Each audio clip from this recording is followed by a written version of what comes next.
The screen you can see is the initial view after opening AutoCAD Electrical. As you can easily see, this screen contains several parts. At the top you can see the ribbon with different sections like Home, Project Schematic and etc., which we will discuss in the next videos.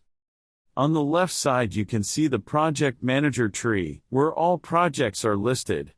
At the moment you can see the standard projects of the software as some examples.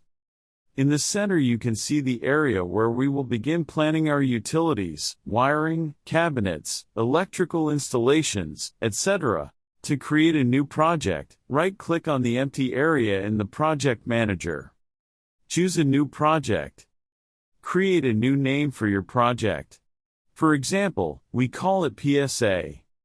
In the location area, specify the space where you want to save your project. Under Copy Settings from Project File you can use the default settings for your project. These settings consist of various factors that you will learn about in future videos. Currently we do not change it.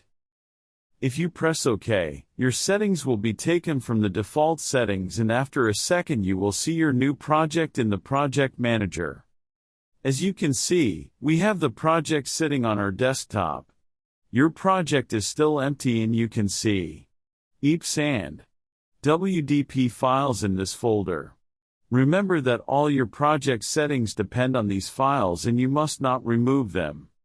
You can also click New Project in the Project Manager to create a new project.